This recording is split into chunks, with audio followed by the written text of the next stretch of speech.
हाँ दोस्तों नमस्कार, क्या हाल चाल है आप सबका। उम्मीद करता हूँ कि अच्छे ही होंगे। तो आज फिर से आप सबके बीच में एक बहुत ही जबरदस्त टॉपिक लेकर आए हैं जिसका नाम है वास्तविक संख्या। क्लास 10th का वास्तविक संख्या, जिसमें हमने आपको 2 या 3 सवाल बता दिए थे। तो आज हम सवाल नंबर 4 मतलब चौथे नंबर क्वेश्चन से हम सॉल्व करेंगे। तो जो चौथा नंबर सवाल है, जैसे लिखा है कि एचसीएफ 306 और 560 का एचसीएफ कितना है? 9 है। मतलब एचसीएफ कितनी है? 9। और उसके बाद आपसे पूछा कि इसका एलसीएम क्या होगा, मतलब आपको क्या याद करना है? एलसीएम। आपसे क्या पूछा है? एलसीएम आपको निकालना है, जिसमें पहली संख्या मतलब फर्स्ट नंबर आपको दिया हुआ है कितना? 306। और सेकंड नंबर आपको दिया हुआ है कितना? 657। अब ये तो 5 और 6 में आपने फार्मूला पढ़ा है कि पहली संख्या गुणे दूसरी संख्या बराबर एचसीएफ इंटू एलसीएम। ये तो आपको बिल्कुल याद होगा, सिंपल। तो पहली जो संख्या है वो कितना है? फर्स्ट नंबर 306, दूसरी संख्या 657। अब देखो एचसीएफ दिया है ना 9 रख दो, एलसीएम बिल्कुल आसानी से निकल कर आ जाएगा। तो 9 से चाहे जिसको सरल कर लो, आप जिसको भी सरल करना चाहते हो 9 से, तो 9 से काट दो इसको, 6 3 9 कट जाएगा। 9 त्रिक 27 बचा 3, 9 चौक 36, 6 5 7 बराबर एलसीएम। एलसीएम आपका निकल कर आ जाएगा। इसका आप मल्टीप्लाई कर देंगे तो एलसीएम आपको मिल जाएगा। एलसीएम 657 का गुणा किससे करना है? 34 से। तो 34 से करना है तो 4 7 28, 4 5 20 और 2 22, 4 6 24 और 2 26, 3 7 21, 5 3 15, 17, 6 3 18 और 1 19। ये हो गया आपका एलसीएम। कितना?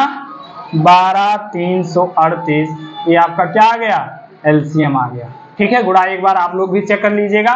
तो ये आपका पहला सवाल हो गया। अब चलते हैं दूसरे सवाल की तरफ। स्क्रीनशॉट ले लीजिए और सवाल यदि आपको समझ में आ गया हो तो लाइक शेयर कमेंट करना ना भूलें। अब चलते हैं हम दूसरे सवाल की तरफ। तो दूसरा सवाल आपका है कि जांच कीजिए कि क्या किसी भी प्राकृतिक संख्या n के लिए, तो n क्या है? प्राकृतिक संख्या। सबसे पहले इसको लिख लेते हैं कि n प्राकृतिक संख्या 1 से शुरू होता है, 1 2 3 4 डॉट डॉट डॉट इनफाइनाइट तक। ये प्राकृतिक संख्या हो गई। अब ये आपको जांच करना है कि संख्या n के लिए 6 पर n अंक 0 पर समाप्त हो सकता है क्या? ऐसा कुछ हो सकता है? तो भैया नहीं हो सकता। क्यों नहीं हो सकता? तो जैसे 6 पर प्राकृतिक संख्या 1 लिखो तो क्या आएगा? 6 आएगा। 6 पर 2 रखो तो 36 आएगा। 6 पर 3 रखो तो 216 आएगा। मतलब ये कहीं ना कहीं बढ़ते चला जाएगा, लेकिन 0 पर समाप्त नहीं होगा। अच्छा जी, आप सोचो कि 1 नहीं 0 रख के बता दीजिए सर जी। तो 6 पर अगर आप 0 भी रख दोगे तब भी किसी भी संख्या पर 0 का मान 1 होता है। कोई भी चीज हो, 1 लाख लिखा होगा ना, और इस पर अगर 0 लगा दो पावर तो इसकी वैल्यू 1 हो जाएगी। समझ गए बात को? तो इसलिए अब ये तो आपका प्राकृतिक संख्या भी नहीं है, लेकिन इस पर भी 1 नहीं आ रहा है, तो इस पर कहां से आ जाएगा? तो आपका आंसर क्या होगा? नहीं।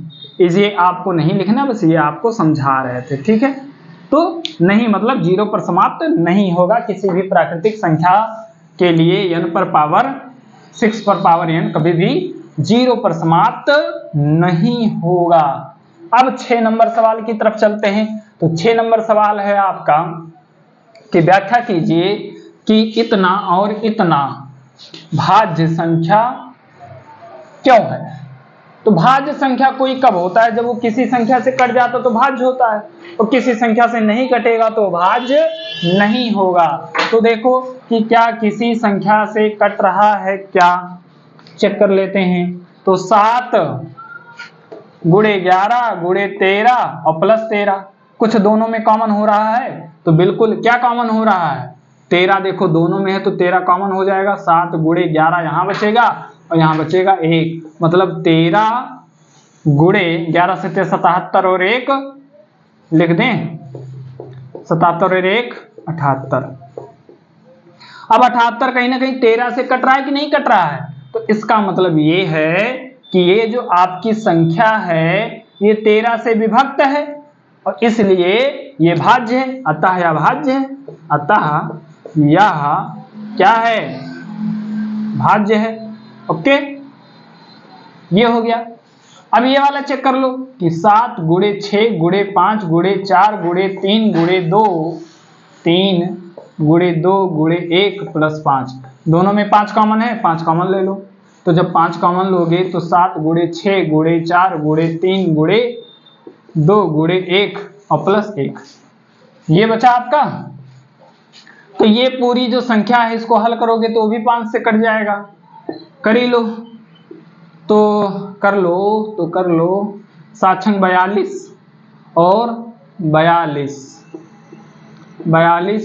चौका गुणे 3 गुणे 2 एकम 2 प्लस 1, तो 42 4 चौक 16 160 168 और गुणे 3 3 दूनी 6 और प्लस 1, ये हो गया। 6 8 48 छका 36 और 4 40, 6 कम 6 4 10 और प्लस 1। अब 5 गुणे 1009, ये हो गया।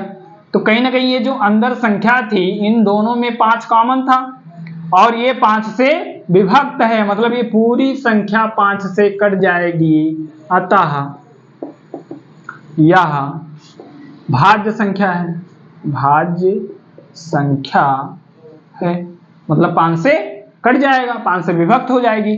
ठीक है, तो अब इसका आखिरी सवाल मतलब 7 नंबर सवाल जो है आपको बता रहे हैं, तो कहीं जाइएगा नहीं, बस 2 से 3 सेकंड आप बने रहिए।